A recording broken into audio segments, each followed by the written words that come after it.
就例如不内耗，是一个结果，不是一个方法，所以就会变成要提供非常多的生命经验。是的，对，去明白。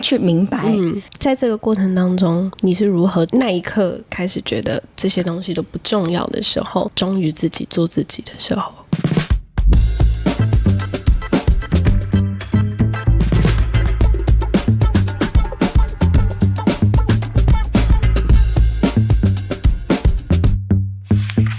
我觉得我近期对感情比较深的启发是我的上一段感情在我第二本书里面有嘛，对，那他也是一个非常喜欢跟我讨论身心灵的东西，但其实我不知道你是不是这样，就是我们真的在做这样的工作的时候，我是私底下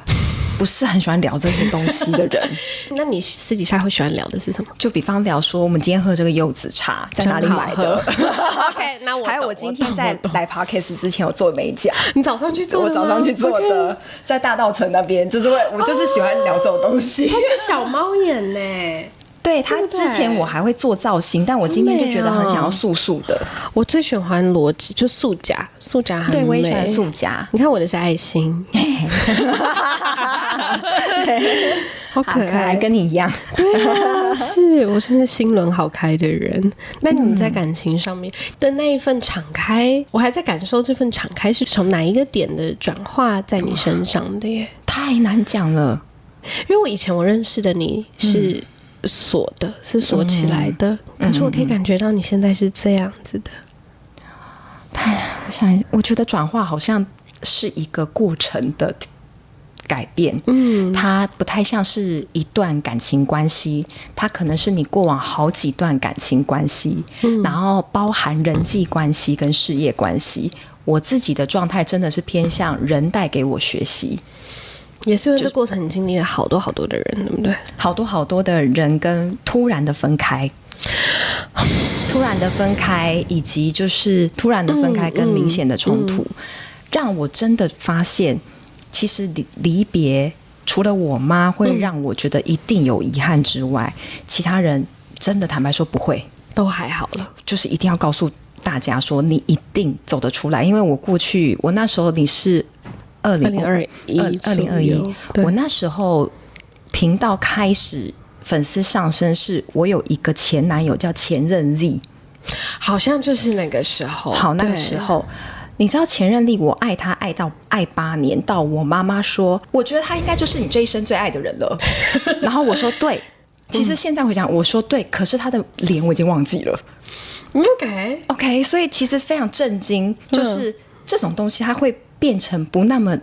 重要。那我想到有一天我跟一个演员聊天，那个演员现在在线上非常的有名，然后呢他跟一个有名的制作人，他们两个去唱 KTV，那 KTV 然后你就看到那个制作人就滑上罗大佑、林志玲，然后林青霞这样子一幕一幕跑过去，那个制作人就说你看这些人，他们其实都是我的过去。OK， 于是那个制作人就转头对这个女演员说，有一天我也会是你的过去。当你的聚散离合频繁到有点频繁，会发展两种模式，一种就是防御型人格，不敢信任别人，trust issue 一种就是你会对生命无常的接受。是还是我觉得我这阵子我会有这么大的转变，也是一直在经历这些事情。对，你到有一天就会发现就是这样子，可是就变成它非常很难落地的去教你，因为它就是一个渐进式发生之后的结果。就例如不内耗，是一个结果，不是一个方法，所以就会变成要提供非常多的生命经验。是的，对，去明白。在这个过程当中，你是如何那一刻开始觉得这些东西都不重要的时候，忠于自己做自己的时候？就是因为知道这些东西是常态，离别是常态，所以我在见到的每一个人开始，我就会觉得就真的是此时此刻跟你们好好的相处，因为我也不确定我跟你们的关系会多长，然后甚至可能就是今天的萍水相逢。对，那你说开什么样的契机？我的方式跟别人的方式有可能不一样，所以我觉得参考就好。我的方式是谈恋爱谈到一阵子之后分开的时候，我给自己非常长的独处的时间。那个独处的时间是我跟我朋友都没有见面，你就完全然的自己一个人，就很像没有参加10日内观的那一关。就是跟所有的外界都断联关系的时候。对，我觉得这对我来说真的是出奇有用，包含断掉杂讯，就是包含社群也很少滑，那尽情的跟这个刚分手很撕裂的自己待在一起，尽情。所以那个时候我在宜兰也是租一间 Airbnb 住很久，每天都在里面就是一直哭，然后一直尖叫干嘛的，然后哭，就是待在里头。我那时候就别人一直建议我说：“你去10日内关啦。”我说：“可是我怕我10日内关在里面哭，人家讲告这人在干嘛？”好多情绪哦，天哪！对，那他沉浸到一个极致的时候，突然就会觉得。就这样子。我发现我也是，我在去年12月的时候，我印象很深刻，因为我自己以前就很硬嘛，然后那一种硬就是我不允许别人照顾我，无意识的，我好渴望大家来照顾我，可是我不允许我展现那个被照顾的样子，因为我对这个样子有一种投射，是它可能是脆弱的，它可能是不安的。我对于把不安全感的这个标签放在自己身上，极度的不安全感。因为我觉得我过往的很多生命经验都在给自己安全感，我很知道怎么照顾自己，我很知道怎么爱自己，可是这一份的执着让我反而忘记其实不安它也是一个很美的状态。然后当我在前一段的感情当中被背叛，然后被背叛之后我其实还在硬，我没有跟身边的人讲这件事情，那我独自消化，独自哭泣，然后独自的依然把自己的工作做得很好，但是没有人知道。有一次我就因为我的工作室跟我的住家是一起的，然后有一次我就走出我房门，然后我就看着我的伙伴，我就跟他们讲说我分手了。然后那是一个不知道哪里来勇气，因为以前的我不会这么做嘛，因为好硬，我不想要让别人看见我的脆弱。然后我就发现当我说出我此刻正在经历一件事情很真实的状态的时候，我好开心。然后那一份微妙的喜悦在同一刻让我突然觉得好像没那么糟然后那个没有那么糟过后，我就开始慢慢释放自己，我觉得好像试一次觉得还不错，我就试第二次。我分手的原因是什么，然后就跟我伙伴讲，然后他们的眼神关爱跟给我的感受其实就是一个纯粹的聆听，所以也让我觉察到我投射太多那一些很可怕的东西在我表达自己的脆弱上面。然后后来呢就渐进式嘛，然后就开始跟我身边当初很看好这段关系的姐妹们，然后陪伴我经历这段关系的姐妹们讲说，我分手的原因其实是他背叛我。其实我一开始不敢讲，我一开始都只是讲说没有啊，就不合没有，就是远距离很辛苦啊。到后面我就才过了1个月，我才坦白的跟他们说，其实是他出轨啊，然后等等的，然后我还傻傻的原谅他，然后中间发生什么样的拉扯。因为我觉得我以前就是不喜欢恋爱脑的人，而我成为了这样子的人，我对这件事更有批判感。那时候我记得冬至那一天，去年底，然后我就把我的姐妹聚在一起，然后我就喝了超多酒，把自己灌，然后我就把所有的故事从头到尾跟他们分享，哇，最真实跟那一些我很硬的状态，他们也很有爱的，就是陪我一起发疯，来，社群打开来，开始把他的图截下来，对，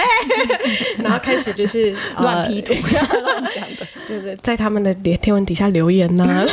说劈腿男，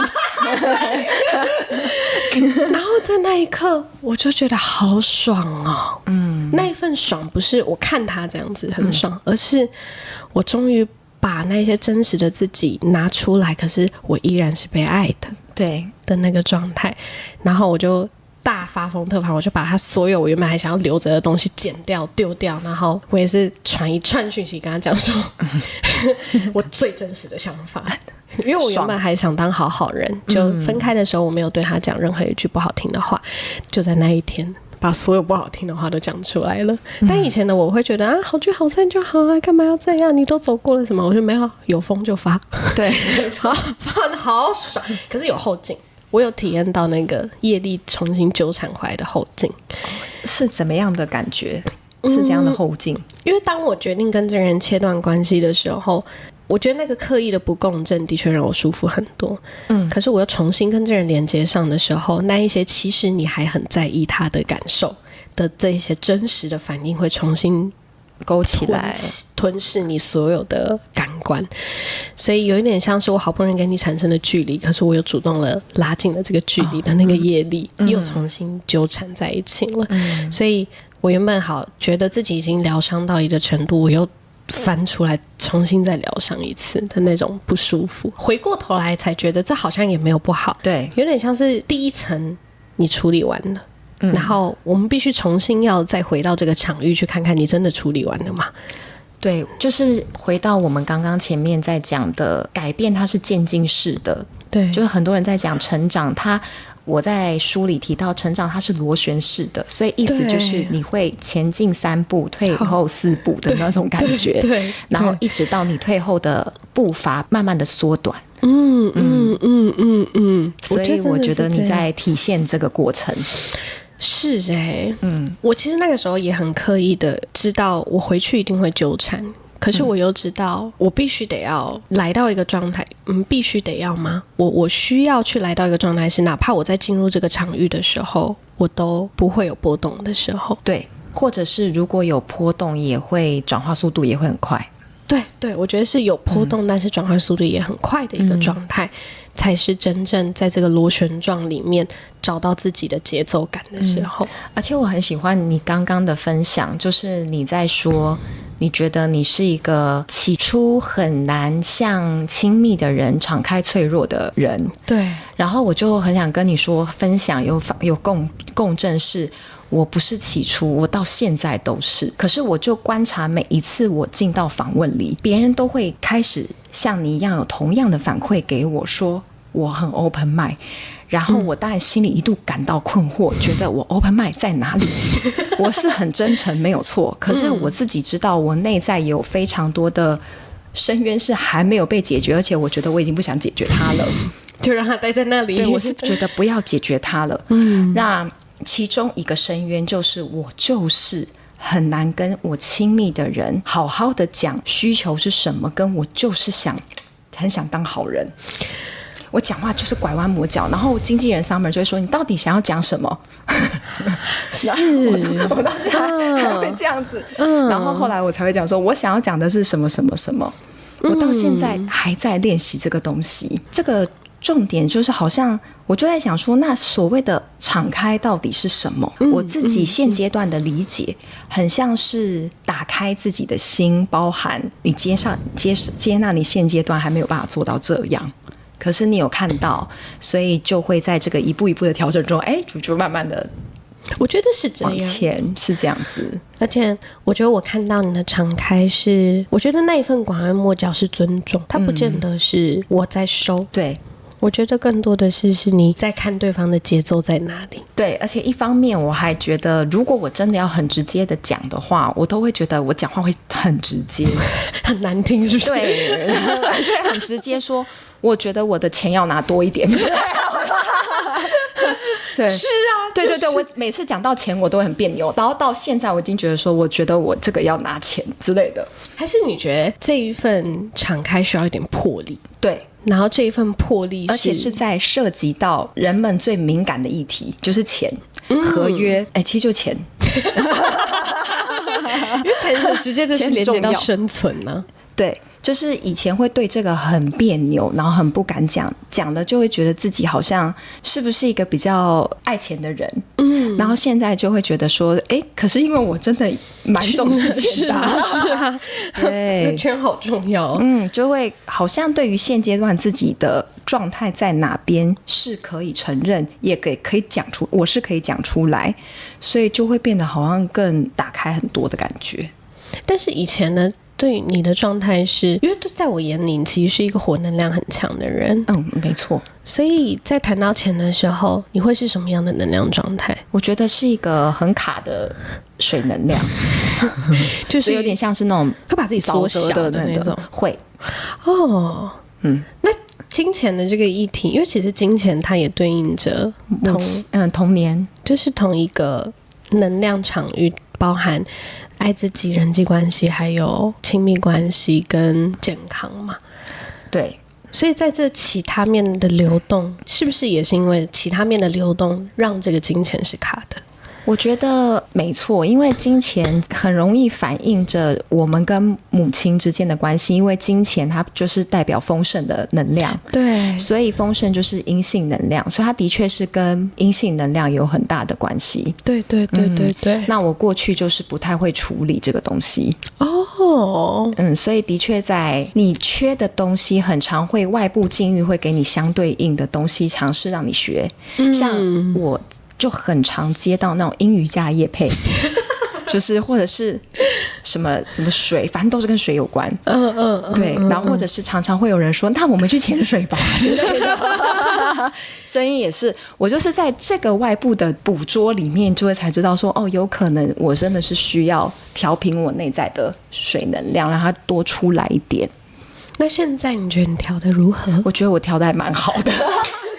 那你跟你母亲的状态呢？我跟我母亲的状态是非常好的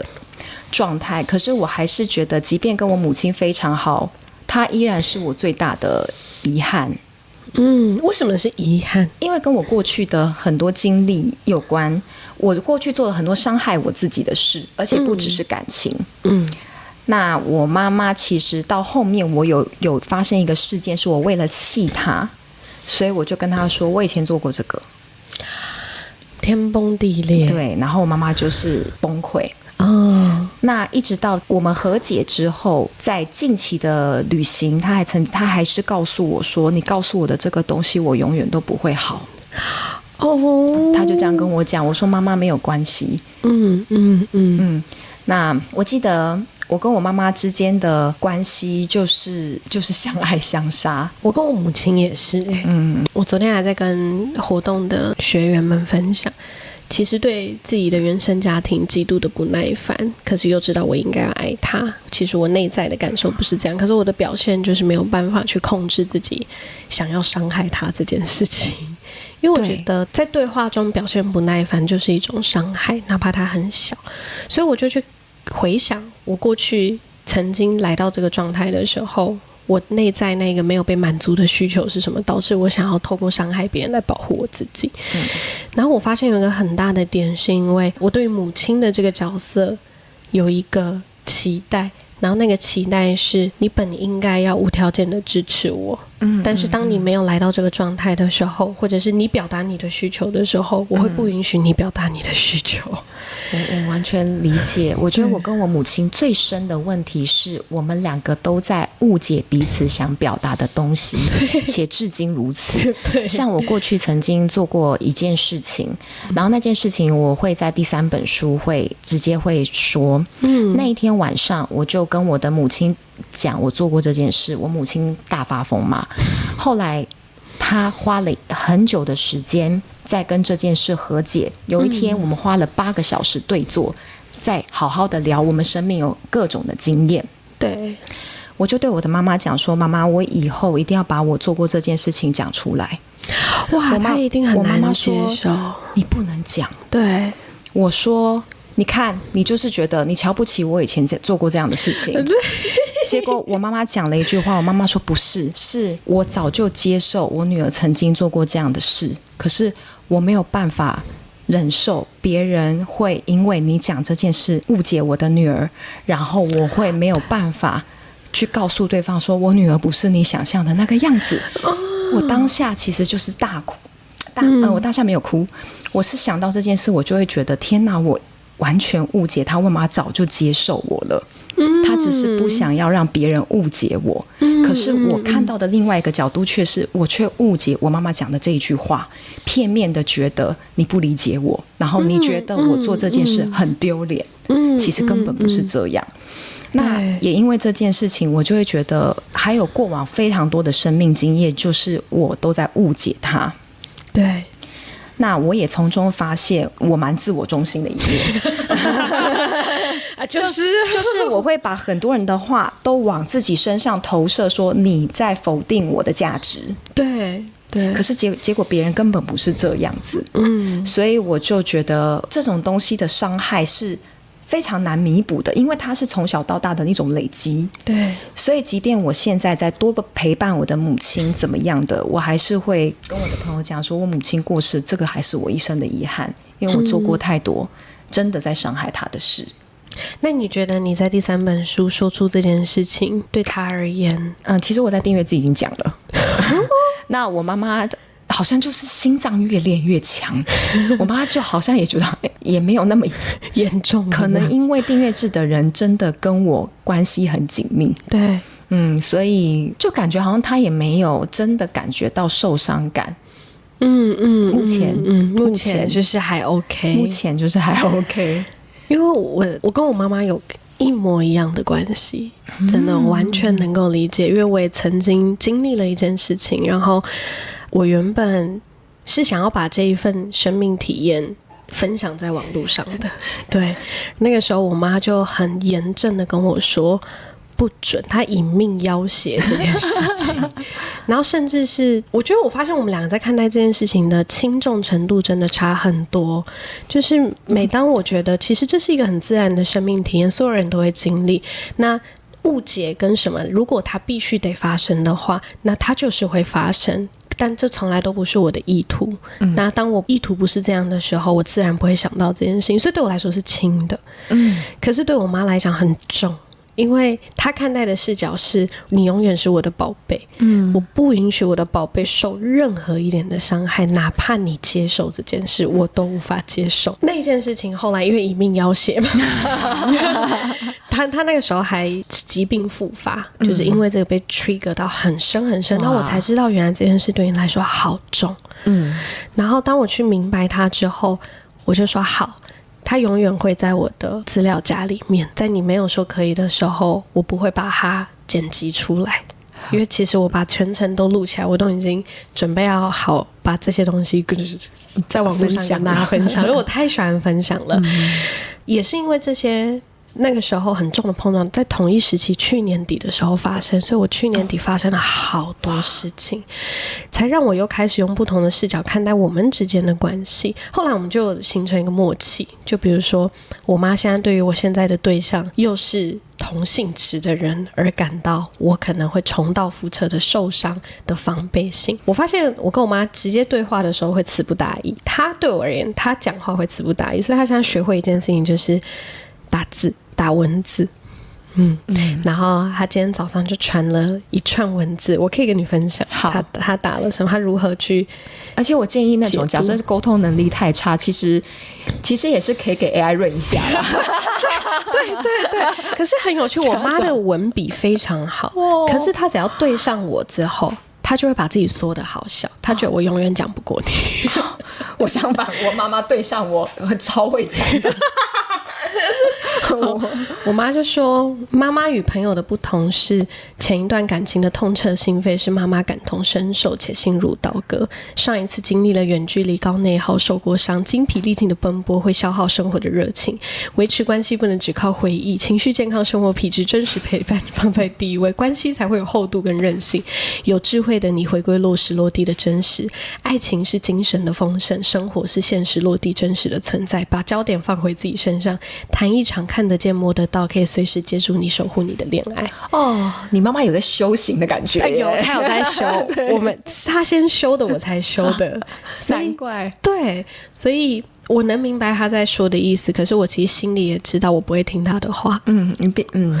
要走过这一路。而且我不知道亲情是对你是怎么样的。亲情刚刚我们聊过，我自己觉得感情是我近期非常深的体会。我的朋友也同样建议我说不要谈远距离。可是我现在的男朋友就是远距离，而且他是一个日本的和尚。Oh my god！ 对对对，我们那时候认识就是我在日本独旅的时候，偶然转进一家咖啡厅认识的。我跟他在一起，那你也知道，就我的英文其实我不会讲日文，他不会讲中文，我的英文也没有好到很流利，他的英文也是哩哩啦啦，所以我们两个人在一起的时候都常常在讲我们自己的专属式英文，就是today good， 然后英国人美国人在旁边可能会听不懂的英文，什么 people mountain people sea 这样的，他也可能不懂。但是我跟我男朋友有一个很神奇的状态，是我的小说的英文名字其实是他想的。对，那因为我们会用这种外星英文讲话，那所以呢，有一次我们两个就是在看卡通，他就随手讲了，我觉得你很适合写这个故事可是我们因为语言不通，所以我们根本无法交流。对，那个无法交流的程度是我脑袋会想很多关于宇宙的事情那他就问你说what do you think 就 what are you thinking about， 然后我就会讲不出来，就不讲了沟通变得非常极简，会非常极简对，然后甚至就不讲了。那包含我在创作有很多的煎熬他就会说怎么了，然后我也一样算了麻烦火象麻烦就不讲了可是不讲的时候，我记得那天印象非常深，是我心情很不好，创作遇到瓶颈，事业推不动，我们在京都御苑的咖啡厅对坐他问怎么了，我就讲不出来我就开始哭，然后哭，然后他就在旁边看我哭看一看之后，哭完我就说可以了，他说那我们走吧可是那一瞬间我居然有捕捉到一种精微的相处模式，我该怎么讲，那是就真的是能量，他是就觉得说你懂我对，那个我觉得无声的懂，它是一个更庞大的东西，它好像就像你讲的很大的接住对，你会知道他好像不是他好像你会知道他在此时此刻就在看你哭，虽然不知道发生什么事情可是他就在看着你。对，我觉得他是一个，因为在谈恋爱当你沟通顺畅的时候，语言它是逻辑的模组所以当用逻辑去表达自己的时候，它基本上是被修饰过跟逻辑化跟结构化的东西可是这一些无声的能量互动，我觉得它更多的是我真的在感受你，而不是分析你而那一种感受是很当下的东西，因为分析它会调阅你过去的资料它会去预设你未来的想象可是感受就是当下的那种懂。所以我反而就是觉得我跟我这个外国男朋友是因为语言不同的关系，反而让我觉得原来有一个很深的陪伴是可以长这样子的。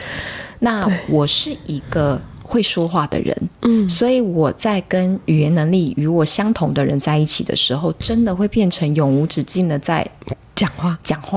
那起初会很快乐，会觉得说天哪，我们在交流，我们在理解对方。但有一天也是我在一个访谈，我跟郭圆圆讲说我觉得理解一个人是非常有重量的一件事情那我自己觉得一个人是没有办法完全理解另外一个人对，所以语言有的时候它看似你们在沟通，可是对我来说其实很多余我会觉得那个沟通只是我希望你了解我可是人真的没有办法100分的了解彼此，因为我们都很难了解我们自己了，我都花一生在探索自己了。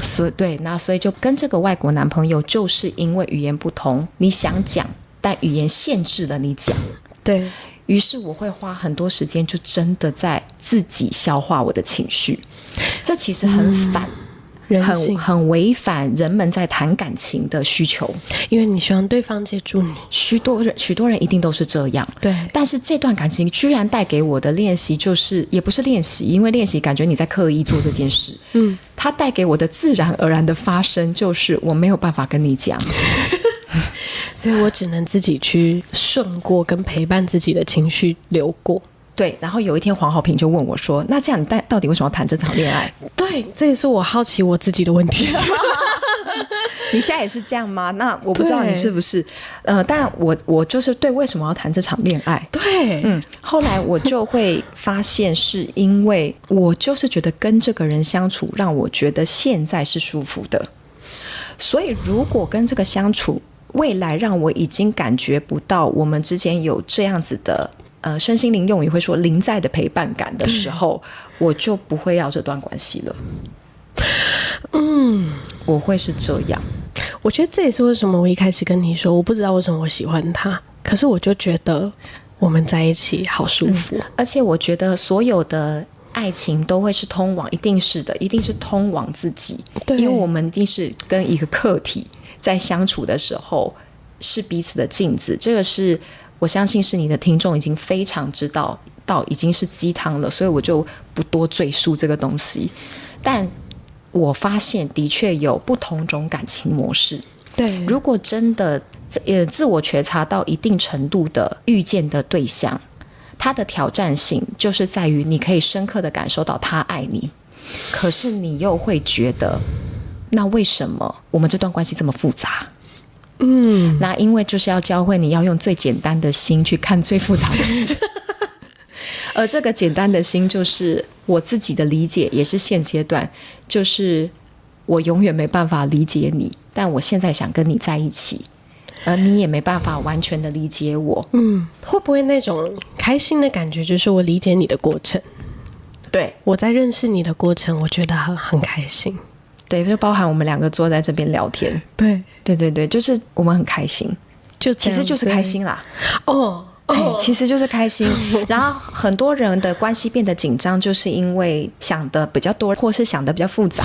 所以就不开心。对，但关系真的能够理解到你跟他都很难被深刻的理解的时候，你会放比较松的时候，那个开心的绵延感会比较久，所以关系其实就会比较久。我发现就像为什么我在跟我妈妈相处的时候，每当那些紧绷感出现，就是因为我期待你跟我希望你如何的时候，可是我在谈恋爱，我其实完全，尤其是这段关系，因为我们异国不同语言文化，然后又是远距，所以到现在我们其实也没有在一起。有一个很大的原因就是因为我们还在慢慢进入彼此的生活，在感受这个节奏，我们到底想要什么？会不会其实我们就算不需要去定义这段关系，它是一个简单的陪伴就足够了呢？我们还在感觉这件事。对，可以慢慢感觉。但我不知道你是不是，我现在对感情绝对有基本的界限，就是我没办法接受开放式关系。我自己是这样。你之前是不是有开放式关系？就是第二本书的那个男主角是开放式关系，然后那个时候我就会觉得，我原本以为我可以，因为我真的知道可能有人是可以的，但是我反而是谈过了之后，我知道说我不喜欢这种关系，但是现在是1对1关系，又是长这个样子嘛，它是1对1，所以我觉得人会在每一段感情模式里，还是会抓到哪一些东西是自己没办法接受的界限，然后其实是要捍卫的。我也还在感受，因为我觉得从上一段亲密关系结束后，我给自己很多的自我对话，是我喜欢我在恋爱中的模样长什么样子。然后当我去探索到原来我在恋爱里面感觉到幸福的某一个 moment 其实是来自于一些简单单纯的事件的时候，那要怎么样让这些事件是可以延续在这一段关系里面，它可能需要设立很多的标准，很多的基础，这些基础都达到了之后，这些东西才不会有那么多的课题跟阻碍，又要去调频跟磨合。然后我也是在上一段感情真正的去做这件事情，我就发现这过程当中来来去去非常多的异性经过，可是我可以更有智慧的去判别，你真的没办法给予我想要在恋爱中看见自己的样子。然后就会有一个很快速的筛选，跟不会迅速的去进入一段感情。你觉得你喜欢你在恋爱中是一个怎么样子的状态？我觉得如果要用个画面感来讲，我会说它会是一个，我觉得有一句话是我希望他不是很爱我，而是很害怕让我受伤的那种状态。就是当你真的很珍惜一个人的时候，我不一定要用爱的形式去陪伴你，可是当你只要受伤了，你只要有那一些有人让你受伤了也好，他一定会冲过来去捧着你。可是他不见得会就让你感受到人们所谓爱的样子。对对对，比如说讲好听的话给你听啊，然后做很多仪式形式，我觉得对你很爱我，可是你有可能让我受伤。对，那我觉得爱与你守护我，我觉得守护的分量比我来讲还要重要。这个用词是对对，没错，是守护。对，像我自己觉得怎么样是我在感情中理想的模样，就是我很快乐，我可以做真实的我。你觉得你在和尚面前真实的完全可以？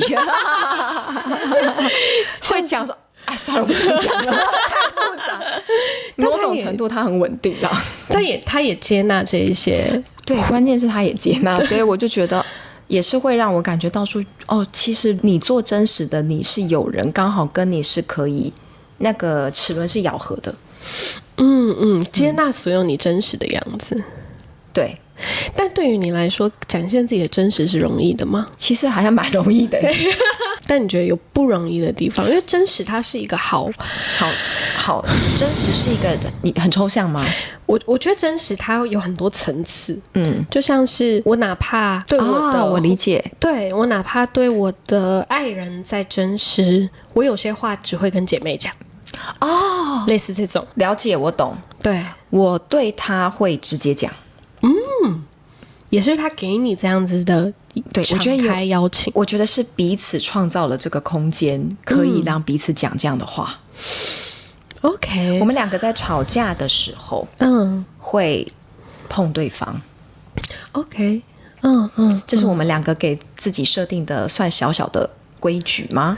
规则其实不是规矩，但是因为发现这个是好的，于是后面变成规则，就是延续下去。我们有一次就真的在为工作的事情以及远距离的事情在吵架。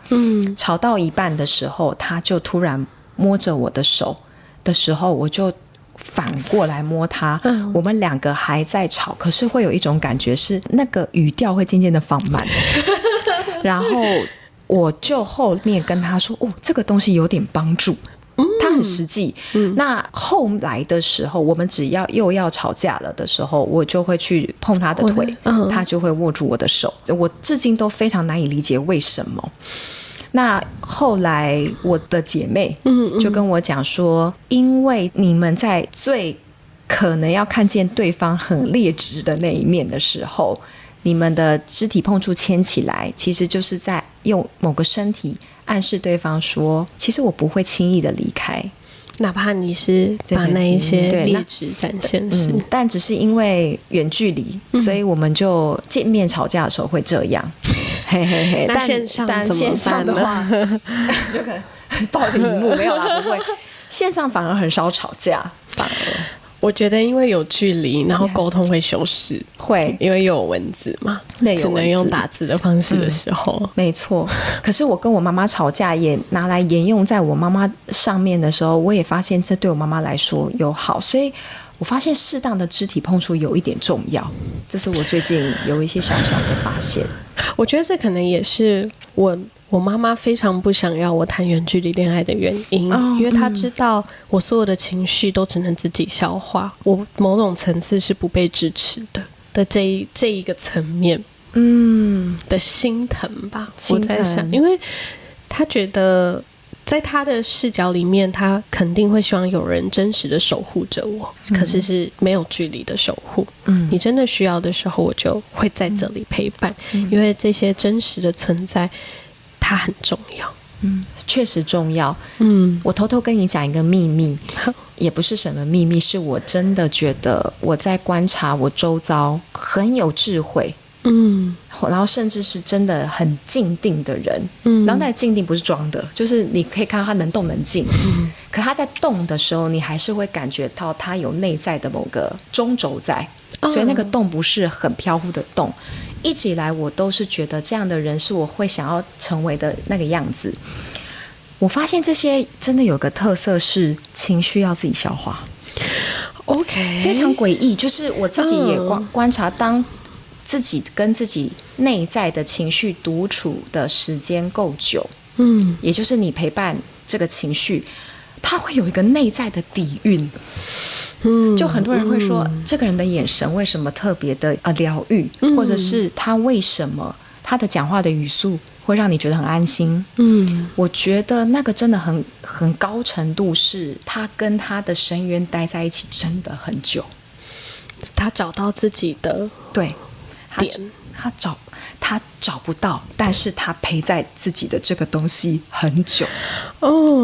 那久到后面的时候，他会有力量。我好喜欢这个视角，我觉得是他会对他虽然听着会觉得太抽象好难，他真的会，但我不知道怎么去讲。我觉得他很像是就是101，它针中间不是有一个避震器吗？避震球，然后它需要一个极具庞大的东西去支撑这些外在的晃动，所以外在在晃动的时候，它会随之晃动，所以它其实跟外在的那个壳是一体的。对，所以我觉得那一颗球，避震球就很像是那一个庞大的情绪，它必须要如此庞大，它才能够足以支撑这些外在的震动。可是这个庞大它可以是多元的，它可以是你的脆弱，可以是你的阳光，也是因为他对于自己的情绪觉察力很强，所以他把它都储存在这个地方。他看见了，所以他可以储存。但很多人其实看不见这些东西，所以会把它关闭，把它藏在某一个角落。对，因为很多人看不见，就是因为他们觉得这东西不好。对，包含努力解决的自己这件事也会不好。对，我现在就放弃了，就觉得这些都是我。对啊，我就机车，怎么了？对，然后感情是亲密关系，绝对是最容易触发的，所以我觉得是非常好的。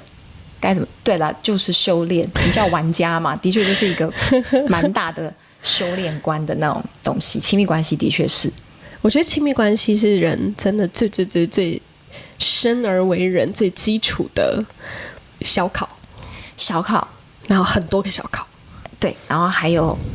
很大的滋养，其实还是没错的。对，就像是我妈咪说的，她说爱情其实真的是精神上的滋养。你说它存在的意义是什么？我觉得就是你想到它觉得很幸福，然后那个幸福可以延续一整天，就这样没了。对，这应该确实就是爱情应该要存在的意义，就是开心。对，没了。就谈恋爱真的不要不开心。谈恋爱不开心就是可以去想哪一些东西的情绪是现在需要陪伴的。但其实最终极的就是谈恋爱要开心。可是你过去也谈了很多不开心的恋爱，超多，所以就是进2步退3步，就是这样子的过程。但现在你说你看淡了这个关系，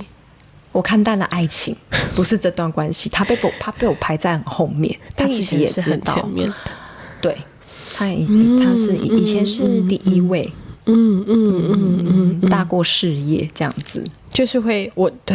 完全能理解。对，因为我觉得很有趣，因为我前段关系其实是很短的，才7个月的时间，可是我们经历了好多。我们一起去6个国家旅行，然后我也因为他的工作形态我们两个真的是两个极端，然后被碰撞在一起。他是特种部队的军人，好特别哦，很特别，而且他在英国，可是他是尼泊尔人，然后就是一个很复杂。然后我自己又是一个灵性工作者，然后做了很多人与人连接的事情，然后在全世界各地跑来跑去。然后因为他的军种是需要到外地出任务的，所以他只要去一个国家出任务，我就飞去那个国家跟他见面的这种赴汤蹈火程度。然后这个赴汤蹈火也让我看见了，我哪怕再忙，我都以他的时间为主。他特种部队是可以出来的吗？是可以的，所以他可能就会，可是也很有趣，是他超级变动性很大。就比如说在去年的时候，原本我已经为了他中间有一个假期是可以出来的，然后我已经订好机票要去澳洲找他，然后结果就是在我人已经在澳洲的时候，他就跟我讲说，我没办法跟你见面了，因为我没有办法出军营。对，然后可是他又想尽了办法去离开这个任务，然后也用一些很莫名其妙的方式，所以最后我们就还是可以见面5天，就是类似这种。所以我永远都在被动的等待他的混乱。对，因为他的确他好像工作也蛮不能变动的，蛮不能变动的，所以我就会把自己缩得好小，我才看见原来，因为我在第一任感情的时候，我是把自己放得很大的，就是我也不很在乎这个人的感受。可是后来我才发现，其实早就不爱了，所以当然他不在我的选择里面。然后也是因为自己的那一些犹豫不决跟不够坚定，所以才耗着这段关系。所以我的前任才第一次教会我原来很爱一个人是什么样子。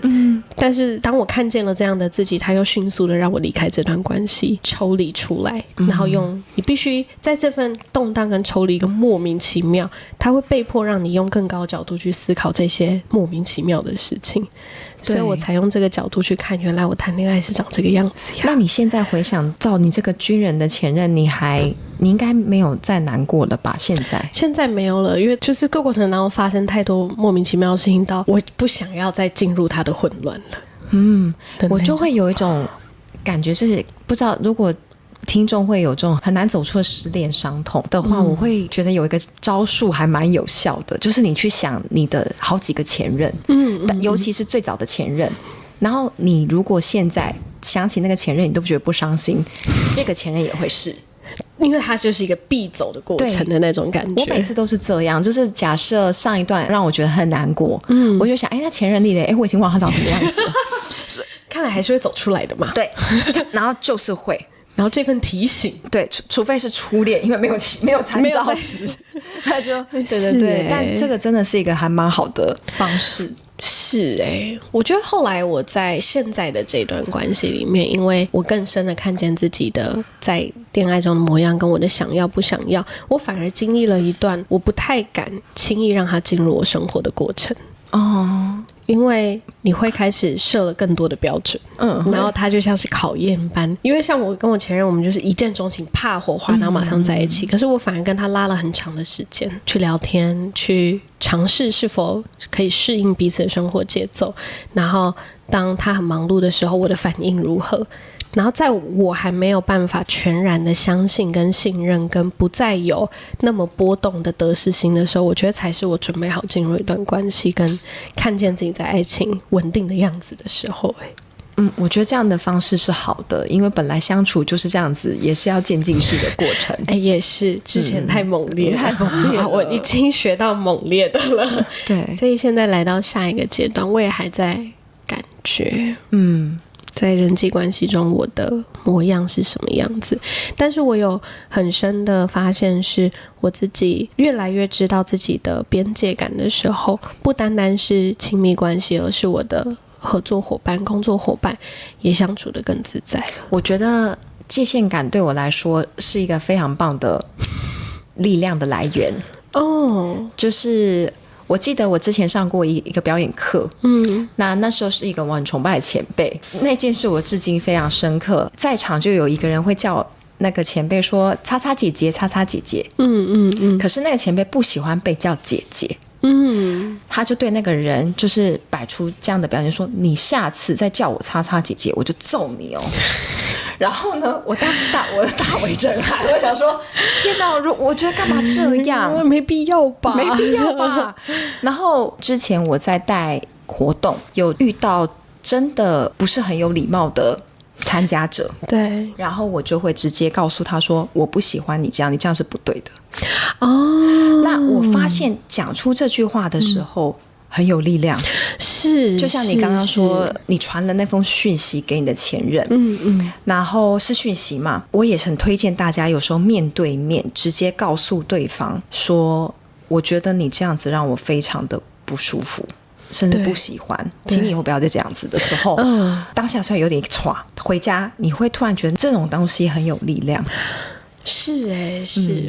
我觉得极限感。我自己也是，你知道，我刚好这一个月都在开课嘛，对，我都会就是跟我学生在正式课程开始之前，我大概会先教育他们半小时到1小时的时间。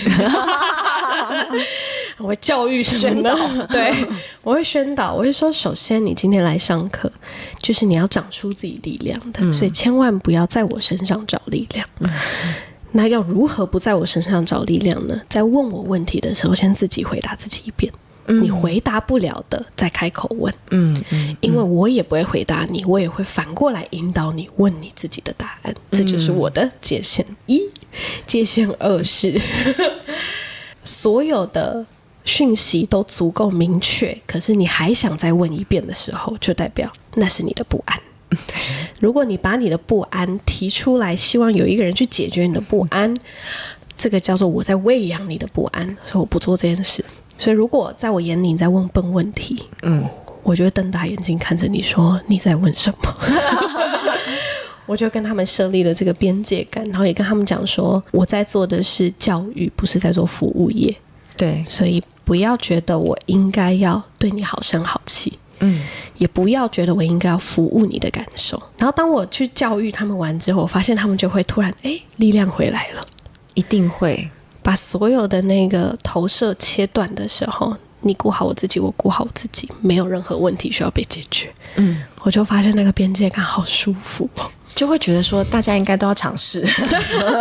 是，但因为以前就会是好人嘛，所以就不敢做这件事情。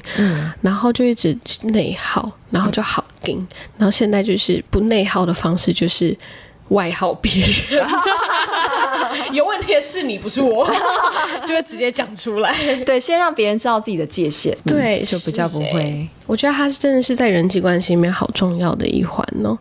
那对于你来说，你在金钱上面的相处，你能够感受到自己最自在跟丰盛相处的模样了吗？可以的，现在是哦。就是我不是有订阅制吗？对，我之前都一直不敢调涨啊，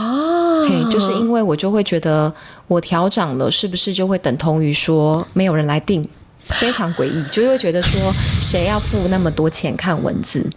那等等的。因为我跟金钱的关系其实现在已经处理好了，然后在很久的时候我就跟我经纪人讲说可以涨，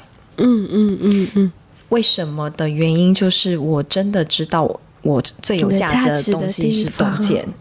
那我就会觉得有人会进来，那就是我们很有缘分。你跟我的洞见产生共鸣，所以我就没有那么害怕。还有第二个就是我认为现在的时代有非常多生存的方式。对，像我有一个朋友在索尼当高阶主管营业，然后那是一个大家都想挤破头电影公司。对，可是他最近就突然就跑去加拿大了。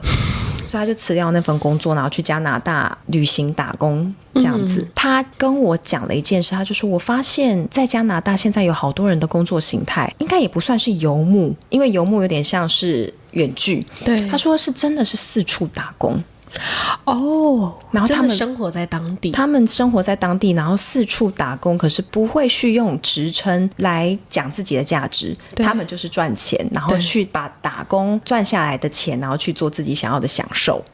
他说他开始觉得未来 Gen Z 而且很多是 Gen Z， 对，他觉得 Gen Z 的工作模式好像跟我们算上一代就是不太一样，他们对这种有分量的工作等同自我价值这件事，好像越拆越可以拆开。对，所以我就会觉得我调高订阅制，就觉得第一个是很有价值，第二个当然就是我任何事都会把事情想得最坏，就是最坏不就是四处打工吗？对啊，真的时候我就觉得 OK， 很 OK 这样子。但你觉得在上一个时代跟这个时代，什么东西松开了，所以才可以让他更自在的去看待生存的议题？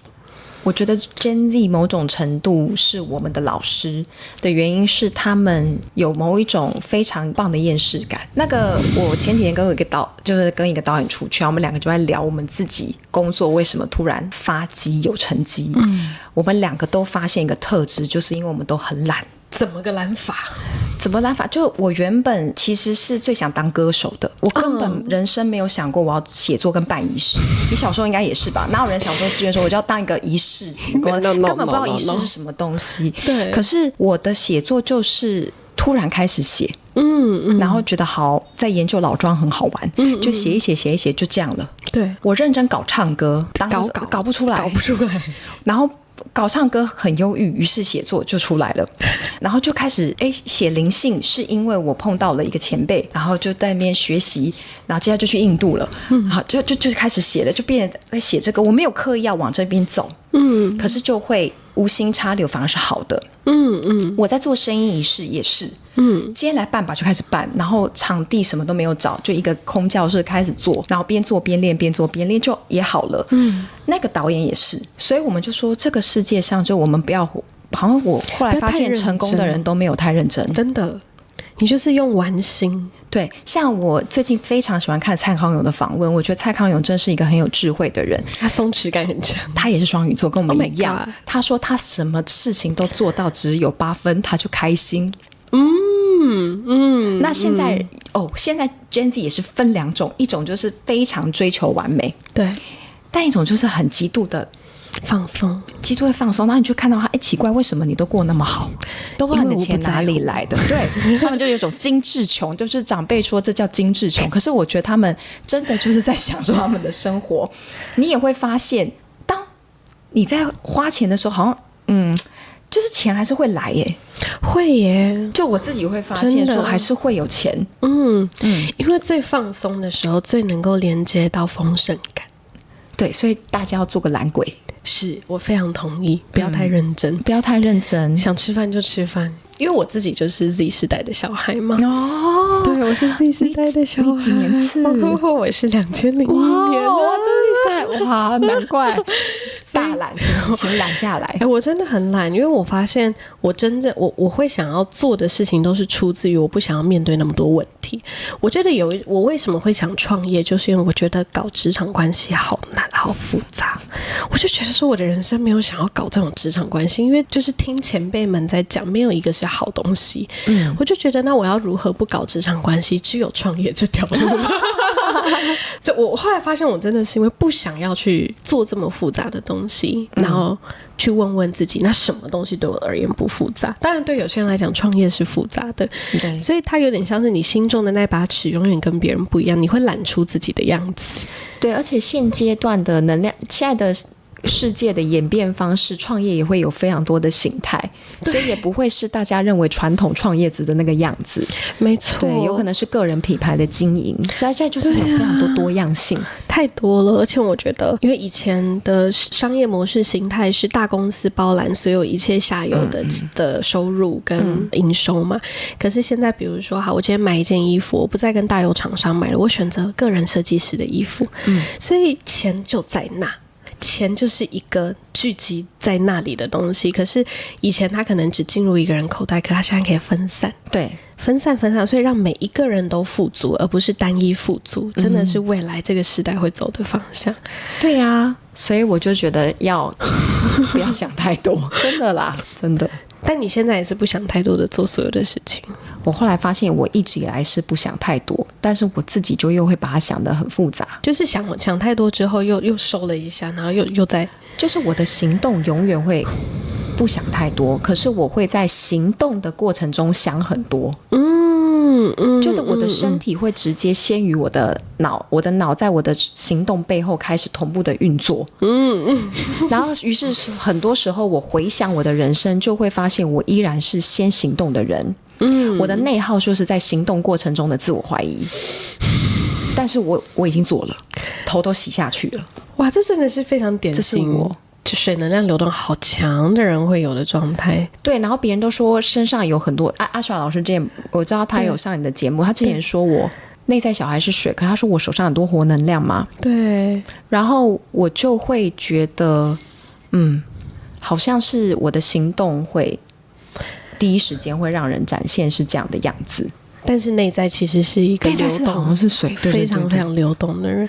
这就是好玩的地方。因为你刚刚有讲到，就是为什么很多事情它，如果我们用一个更自在、更轻松，然后还有玩家的方式去看待这些所有生命来临到我们身上的体验的时候，哪怕好像是不平衡的，手上的火，内在的水，可是当我们能够去觉察到，然后允许它存在的时候，好像也没什么烦恼跟问题了。对，没什么，确实啊，很棒的收尾。我还在想我要怎么收尾。我觉得灵魂伴侣一定你们都会在身心灵场域会听到一句话，就是每一个人都是你的灵魂伴侣。对，这件事情在宇宙宏观的角度它是一个事实，是，但是我们自己毕竟还是生活在地球，我们有亲密的关系。对，那所以在关系里的互动，它的确就是有分两种，一种就的确偏向是这个人跟你一起在共同享受一个课题的状态，以及这个人跟你是你们已经走过课题，现在在共振的状态。这两个是不一样的。那就比方，我打个比方，我假设你跟你现在这个其实就是我说的后面的状态，对，你跟你的前任就是那个前面的状态，是前面的状态，但他们两个都有特质叫做远距离。对，所以它会让你在看的时候会以为它是同一个状态。因为后面的出现其实是就是要让你看到跟前面的不同。对，那其实在关系里也是，就是它有这两种判断方式。我的判断方式是身体的体感很重要。最精准的就是如果你在这个人身上一直算塔罗牌，那他就不是对，他真的不是对的人啦。他真的不是，因为有太多不安，他太多不安，他是你在整合过程中遇到的人。那我会比较残忍的说，他不会陪你走到最后，他不会。哪怕他是灵魂伴侣。那也会有读者跟我讲说，我知道他不是，所以但是我们能不能转化成为平淡的关系？我说我觉得就是其实不太会，因为你对他已经有太多的不安的投射连接了。那所以他会在你心里依然是复杂的。这个东西就没有办法走得比较久。那同样的，如什么样是真的人间式的灵魂伴侣关系？人间式的灵魂伴侣关系就是开心。你跟他在一起就是很开心，开心是第一个。第二个就是你会发现你们两个人的沟通没有你想象中的不易。就例如我跟和尚，我们根本无法沟通。对，但是我们依然在沟通时，你会自己有感觉是轻盈的。伴侣关系它会存在于你内心的感觉。所以这个关系哪怕在争执的时候，你都会有一种感觉是你不会马上失去这个人。其实这就是一个还蛮可以经营下去的关系，有安全感啦，有安全感。而且我觉得那个安全感是跟那个伴侣跟这个灵魂某种程度也没有任何关系。但是他会给我觉得很多人会对于灵魂伴侣这件事情有很多的投射，是因为你很希望他是那个对的人，陪伴你到最后的那个人。因为灵魂伴侣看似就是一个好像天注定命注定，然后缘分注定，然后一切注定的感觉。可是注定这个东西也包含分离。对，我觉得这是很多人会误会的事情。所以就很像我们前面在讲的，当我们去全然的接纳分离跟各种形式的关系，哪怕它深刻到你认为它是你的灵魂伴侣，都去接纳的时候，内在的安全感被建立起来，那你生命当中往后带着安全感去认识的每一段关系，它其实都会带给你极度的喜悦。其实是这样，没错，也包含灵魂伴侣，也有包含友谊。是的，是的。而且其实对我来讲，灵魂伴侣它就是两个灵魂之间是伴侣，它也没那么多的那么多的意义。它的确是只是当我们人类还是喜欢赋予一件关系意义感嘛。灵魂伴侣的相处就是逐步的在拆掉意义感这件事情。是就你跟人之间的相处到后面毫无意义，最后的阶段跟结果就是拆掉你们对这段关系下的所有的意义。说你是我的灵魂伴侣，我是你的双生火焰什么的，到最后是没有在讲这件事，就是我此时此刻跟你在一起，我的感觉是什么。对。但我觉得他真的需要一个很强烈的安定感被创造，然后那个安定又是透过觉察自己的情绪感受给滋养出来的。所以那你到最后有没有想要跟读者跟听众说什么呢？我想跟大家讲的是，我就是浮现的就是不要害怕。就前几天在一场访问，最后也是主持人要我送给前面的人一段话，然后我近期我觉得是我到老死这个概念会一直的存在，就是所有的事情发生都有原因，然后这份原因也包含它有的时候并没有那么多的意义。可是你们真的没有走错路，我必须得这么说。对，甚至在过程中体验的遗憾也是必经的，所以没有什么后悔跟遗憾这件事。这是我想跟大家说，唯独一定要做的就是持续的行动，跟真的持续的去学习相信生命的韵律。就很像是我们每一个人去接纳我们的时间也不是线性的，就当我们在做一个决定的时候，其实走向另外一个发生的自己也正在经历着那个版本的自己，那就是全然的享受这个版本的任何状态就好。对，你反而是在全然享受这个版本的时候，你会接到其他你认为自己觉得的跟真的好的版本的东西。对，意想不到的，其实是这样子的。所以我觉得就是放松，拜托大家，其实就是不要想太多，然后你做的就是对的，不要想太多，相信你都做了就做了，头洗下没了，但前提就是你的头要洗下去，先行动，先洗洗看。现在人就是想太多。对啊，那怎么办？就做，包含犯错这样子。我犯错的勇气也是。对，犯错是非常珍贵的经验，一定要多益善。就像是我在人际关系跟在很多感情经验犯的错，都如今滋养了此刻的我。我真的是发过疯才知道发疯的好。对，但以前都觉得发疯不好。没错，就没体验过嘛。犯错跟懒惰，听起来犯错、懒惰、发疯，这三件事情送给读者。谢谢，做个疯女人吧。没错，谢谢大家，谢谢瑞希来上我们的节目。希望所有人都可以成为一个非常会享受生命的地球玩家，因为我们来到这个地方就是来玩乐的。也谢谢今天瑞希来我们的访谈，然后让大家知道他是怎么玩出他的人生的。谢谢，那我们就下次见喽，大家拜拜，拜拜拜拜拜拜拜拜。Hello， 所有地球玩家们，淼淼学院在今年上半年的所有课程都即将进入到尾声。那现在呢，我们人在新加坡，即将要前往澳洲。在6月6号、7号，我们在新加坡有办了一场金钱丰盛灵气。结束过后呢，我们就会去澳洲，这次分别去4个城市：墨尔本、雪梨、布里斯本跟黄金海岸。那我们在6月12、13号在墨尔本办了一个与高连结的2阶工作坊。在6月10号的时候，跟澳洲职场人的社团一起合作办了一个线上的免费论坛。在这个论坛里面，我们会去探讨在澳洲的生活，同时我们要如何慢慢找回自己的节奏。我们在6月14、15号在澳洲的一个私人庄园办了2天1夜的灵魂游乐场澳洲版。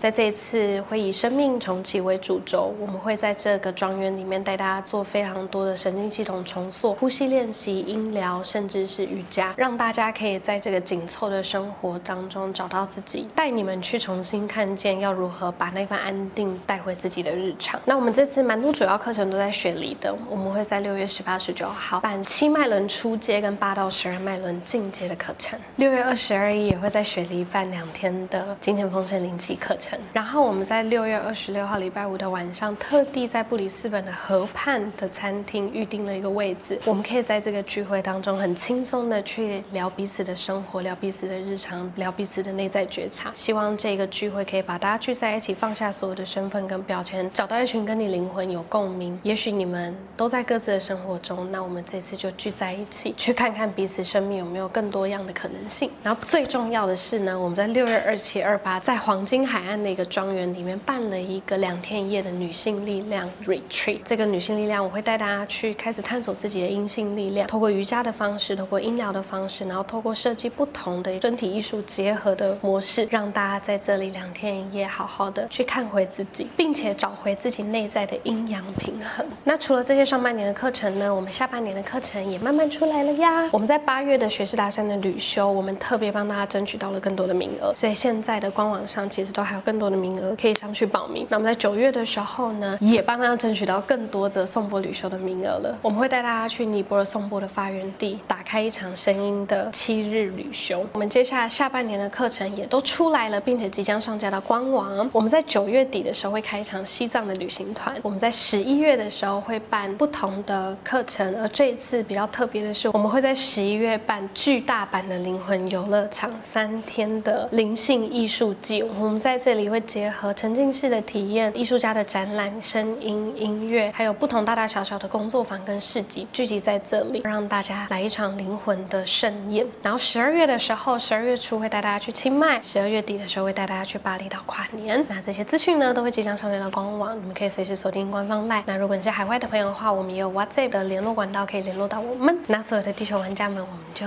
下半年见咯，或者是澳洲见，大家拜拜。